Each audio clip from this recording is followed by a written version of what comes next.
Jake had a USD account funded with $10,000 and a rule: never risk more than 1% on a single trade.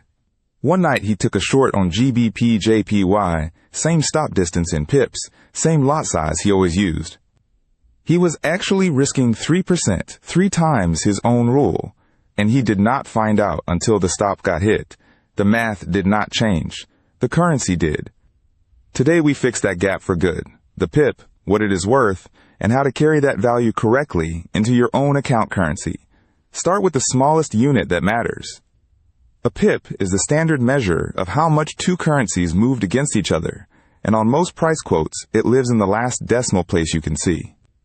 On EUR/USD, if the price ticks from 1.1000 up to 1.1001, that one-digit shift in the fourth decimal is a single pip. It sounds small. It is not small once you multiply it by the size of a position, which is exactly the part Jake skipped past. Here is the part that trips up almost every new trader. Most pairs quote to 4 decimal places, so a pip is 0.0001 of the quote currency. But yen pairs are different. USD/JPY, GBP, JPY, any pair with the yen on the end only quotes 2 decimal places, so a pip there is 0.01, not 0.0001. Same word, pip, 2 completely different sizes depending on what is on the other side of the slash.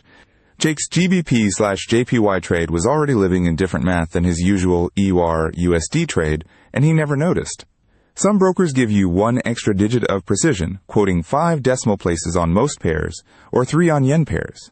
That extra digit is called a pipette, sometimes just called a point, and it is worth exactly 1/10 of a standard pip. It does not change how you count pips. It just lets your entry and your spread get measured more finely.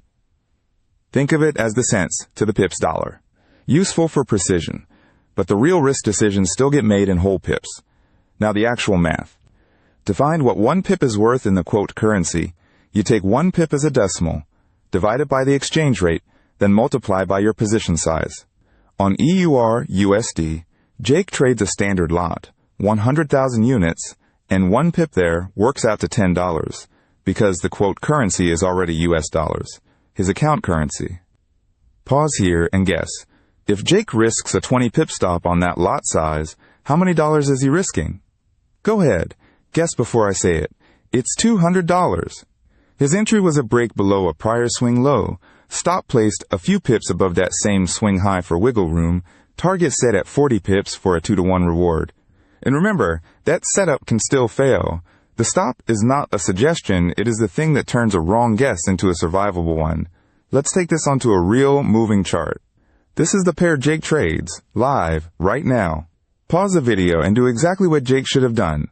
Pick 2 candles. Count how many pips separate their closes, and write the number down before I say anything else. The method never changes with the chart in front of you. Find the last clear swing high or swing low that is your reference point. Count the digits in the 4th decimal place between there and current price, and that count is your pip distance for sizing a stop or a target. The pattern of candles matters less here than where that swing sits on the chart. Context is what turns a pip count into a real decision. Back to Jake's other trade, GBP JPY. Because yen pairs quote to 2 decimals, 1 pip there equals 0.01 of the yen.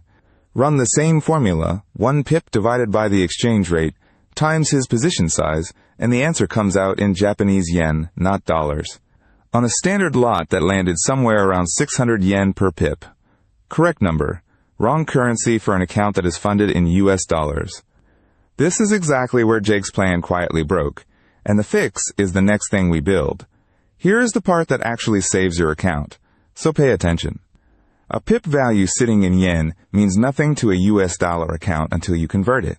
You take that yen figure and run it through a conversion exchange rate, a currency pair that connects yen back to dollars. Jake never did this step. He assumed his usual 20 pip, $200 risk applied everywhere. In yen terms, once converted, that same 20 pip stop was actually costing him closer to $600, 3 times his rule, on the exact same lot size and the exact same stop distance. Nothing about his chart reading was wrong. The conversion step he skipped is what changed the outcome. This is the thing this whole video was building to. When you convert a pip value into your account currency, there is one clean rule to remember. If your account currency happens to be the base currency of the conversion pair you are using, you multiply the pip value you found by that pair's exchange rate. So for a dollar account, converting a yen pip value using a dollar-based conversion pair, you multiply straight through, no guessing, no reversing the fraction, just multiply.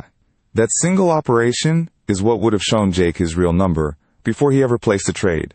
Remember, context beats the pattern, the stop is what saves you, and nothing replaces practice on a live chart.